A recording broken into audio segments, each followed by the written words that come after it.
my idea of an ordinary guy is somebody quite sort of tall, dark-haired, with a sort of slightly disconnected view of the world, who works for the BBC.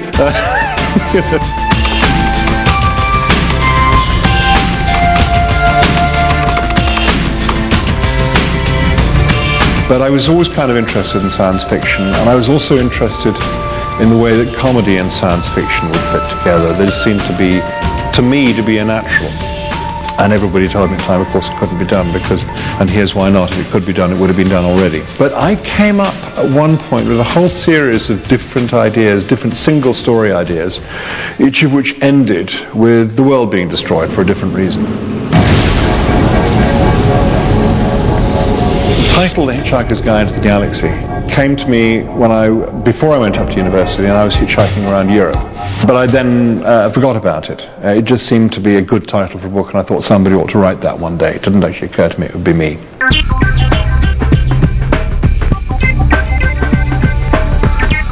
I wanted to be a writer, and I was doing bits and pieces here and there, a little bit of radio, a little bit of television, scarcely managing to pay the bills, and floundering around trying to find the right way forward. I wasn't someone to whom it came naturally to write to order. I kind of needed the chance to go and explore my own universe. And it was in the end one particular producer who kind of took up my case and decided that, maybe I had something.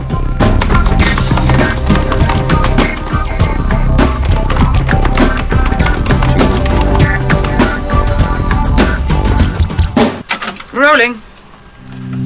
Listen, you stupid machine, it tastes filthy. Here, take this cup back. If you have enjoyed the experience of this drink, why not share it with your friends? Radio is a very, very important medium in England, and we're fantastically lucky because that's where an awful lot of drama and comedy and so on still happens. Will you try and comprehend what I'm telling you? And as far as I was concerned, I had the opportunity to do something that wouldn't have been presented any other way. We spent months and months and months making these 6 radio programs. If you ask the audience to believe you're listening to 2 million robots, then provided you aren't actually listening to just one voice, then they're prepared to go along with you. I think for the whole year's work that I spent writing the 6 episodes and then making them, I was paid probably about $1,500 for that. And it was actually one of the best times of my life. I was absolutely penniless, sort of sleeping on friends' couches and so on. But it was just extraordinarily exciting.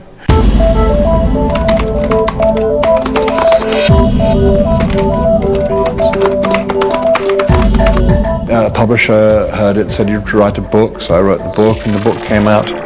And nobody had any idea whether the book was going to work or not, but I'd been asked to go along and do a signing session at a little science fiction store. So I went along, got in a taxi, went along, couldn't get there, because there seemed to be something happening in the centre of London that was causing sort of crowds and traffic jams, and it turned out it was for the signing session. It was for me. I could not. It was from being a complete nobody to being at the centre of a maelstrom in 24 hours. And then the next day, got the Sunday paper, and the book was #1 on the bestseller list first week, and stayed there for weeks and weeks and weeks. Well, I never actually thought of myself as a prescient science fiction writer. I didn't see that as my job, so I never saw myself as Arthur C. Clarke, who was an engineer who actually specifically invented and developed the idea of the communication satellite, and then used fiction, if you like, to evangelize that idea, and did that brilliantly. I was never in that mold, and really my things were purely story-driven. So when I came up with the idea of The Hitchhiker's Guide to the Galaxy, it was simply a way of solving certain story issues, and also a way of gathering up all those sort of little story ideas that tend to sort of spark off the flywheel when you're inventing. And I needed something to contain all those. And then, having found the need for that, I then, in a very, very quick and simple way, just sort of copied bits of technology around at the time, the pocket calculator, television remote, and all that kind of stuff. Most of it's silly technology.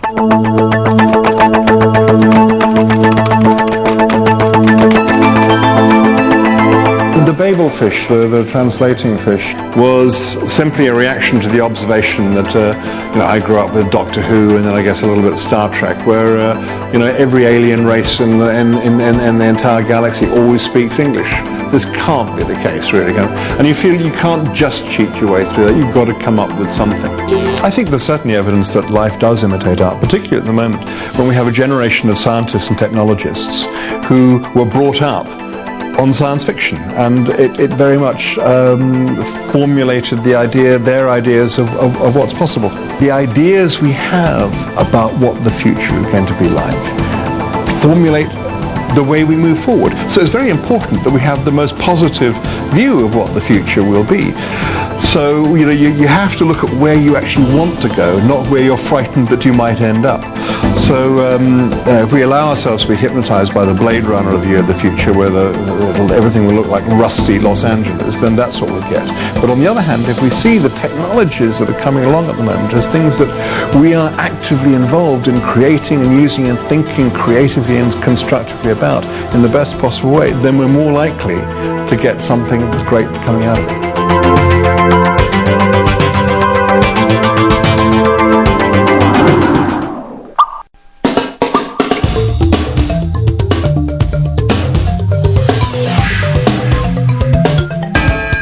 I was the only child anybody had ever seen walk into a lamppost in broad daylight.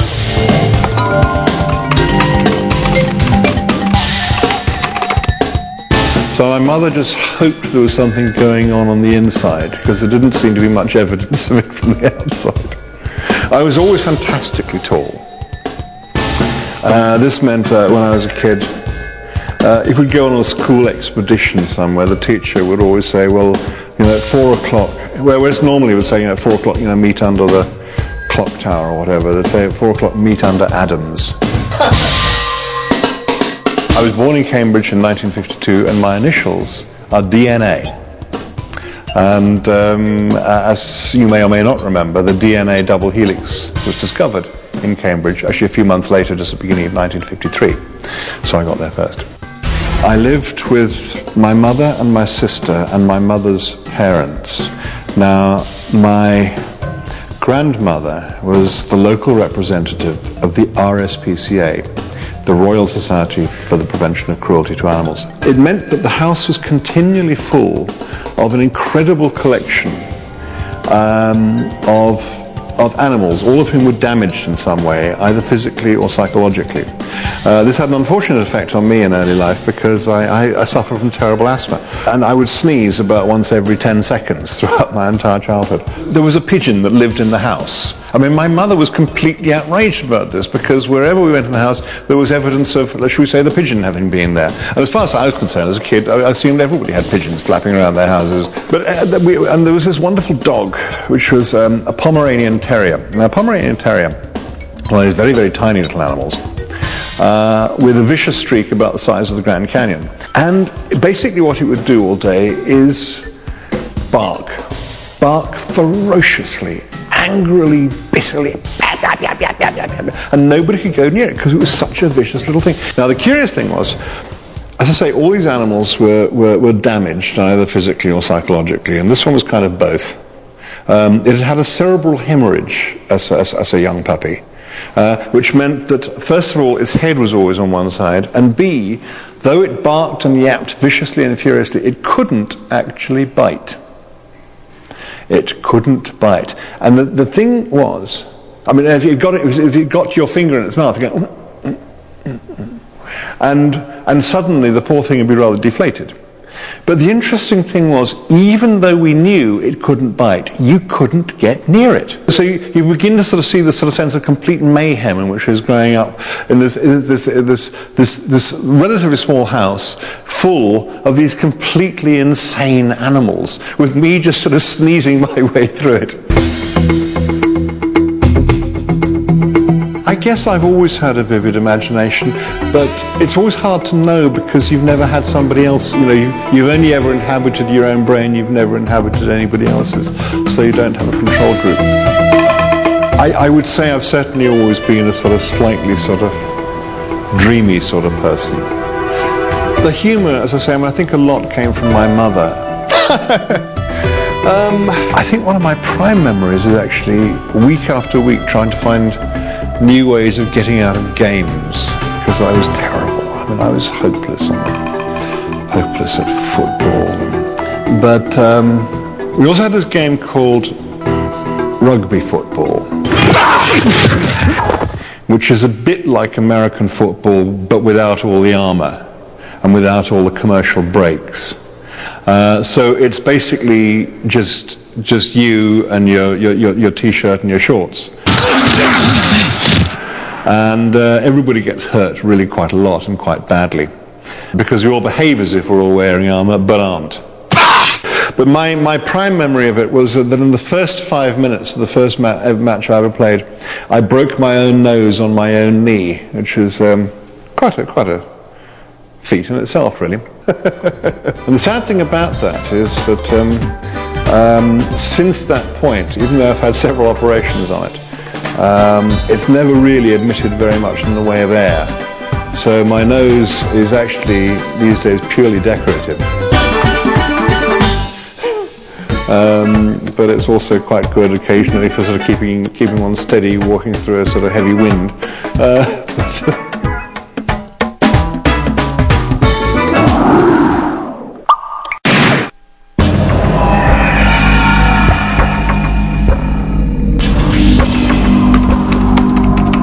I think the internet so far has been all promise and not enough delivery.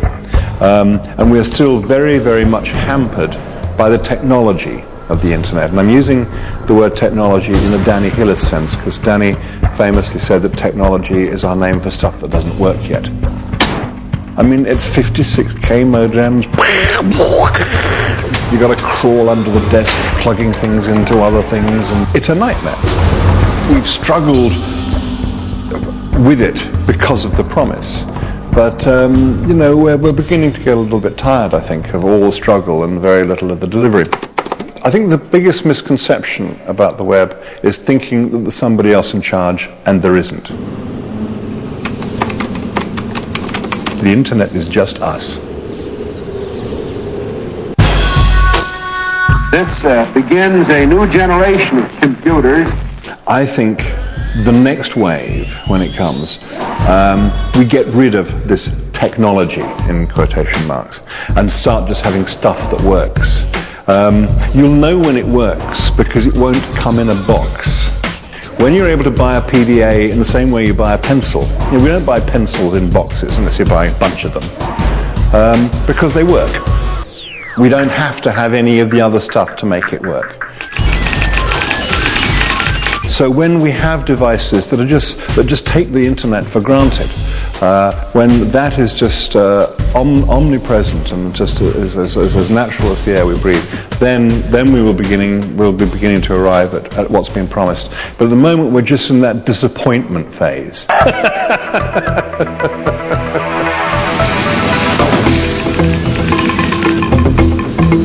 Because there were so many different projects I wanted to do, whether it was film, TV, computer games and so on. Well, here's a bunch of people I would really love to be able to work with on a regular basis. Why don't we create a production house that can do all this stuff, and I'll feed all my projects through it. Now, it's a kind of wonderful idea, but it turns out that there are all kinds of problems that this brings about in the real world. And to be honest, we bit off more than we could chew. Tickets, please! Show your passports! Starship Titanic started because many years ago I'd done a game based on the Hitchhiker's Guide, and I loved working on that. It was enormous fun to do, and it was basically myself and one other guy. Hi, I'm Craig. What we decided to do in this game is go for the non-psychopath sector of the market, and that was a little hubristic because there really isn't a non-psychopath sector of the market, it turns out. What I didn't realize was that instead of 2 people taking 6 months, it took 30 people 2 years, including us. I had no idea it was going to be that kind of cost of time and energy and so on. And of course, being one of 30 people, you don't in the end have the same degree of input and control and shaping as if it's just two of you. So I mean, I think in all sorts of ways it was a great game, but it was too ambitious. It took too much of the company's resources. Titanic, no, I'm afraid the word means nothing to me. H2G2 was the website that we created at the Digital Village, and H2G2 was basically an attempt to create in the real world something based on the original Hitchhiker's Guide to the Galaxy. So the idea was, because the web allows people to share information, and that's its most powerful aspect, that we would build a guide that grew out of people's use of it. So people take stuff from the guide and they put it back in. So it's a collaborative guide that would just grow and grow and grow the more people used it.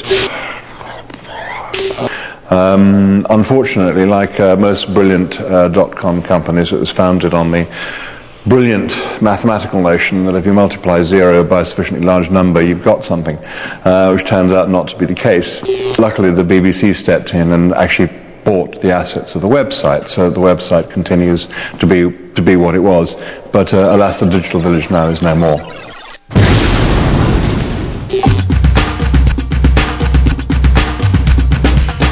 My fascination with technology kind of converges with several other fascinations, and prime amongst them would be that of evolutionary biology. Well, I'm a zoologist, and I first met Douglas in the mid-80s when we actually worked together on a book called Last Chance to See. Well, Last Chance to See, I embarked upon, not knowing quite why I wanted to do it, but knowing that I really, really did. I guess I figured it out afterwards, which is that as a science fiction writer, I've always been terribly, terribly interested in seeing how very familiar things look from unfamiliar points of view.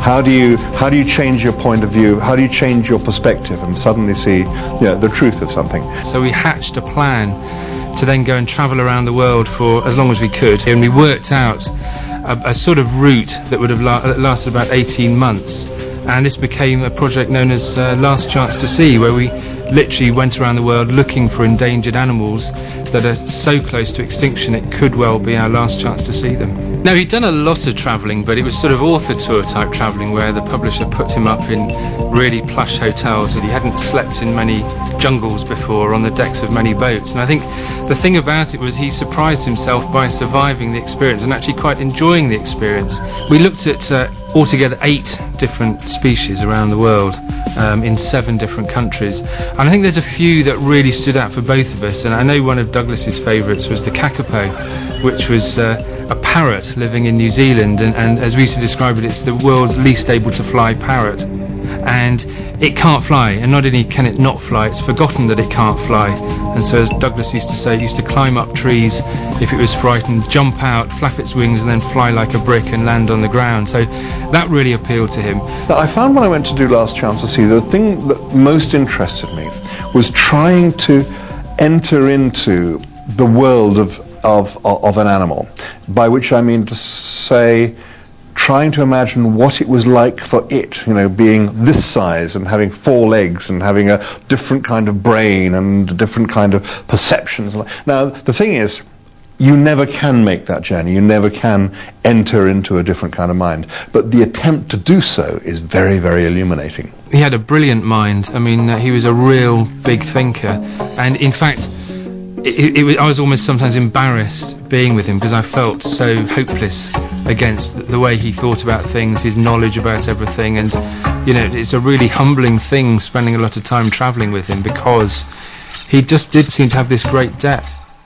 And I once came across a zoologist at Oxford University who said, I really want to thank you for writing that book, because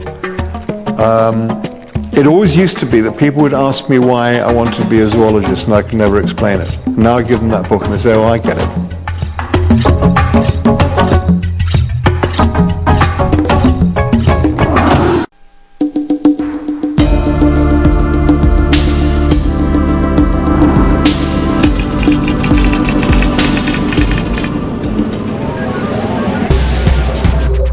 I think I'd quite like to be a rock star, and I think I'm nearly old enough now.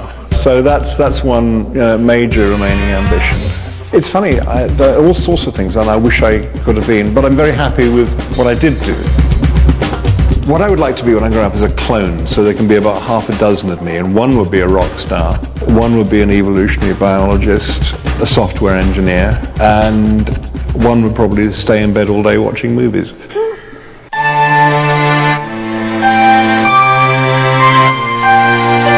Success can be enormously invigorating and give you huge confidence to do all sorts of things you're not supposed to do. But also it can be a huge burden as well, and there's stuff you've got to live up to, and you're not quite certain if you can do that. It's very much a two-edged sword. And in the meantime, I've actually got a huge backlog of new story ideas. I mean, when I stopped writing novels a few years ago, I just kind of run out a bit because, my books tend to use up ideas at a fairly ferocious rate. And now I've got a huge backlog of ideas, and it's just a question of sort of getting them done. So I'm really enjoying, hammering the old keyboards again. I keep on finding myself drawn to be writing slightly sort of apparently vague and daffy old men who have little barbs of sudden unexpected truth in sort of long screeds of burbling. I'm going to be just like that, aren't I?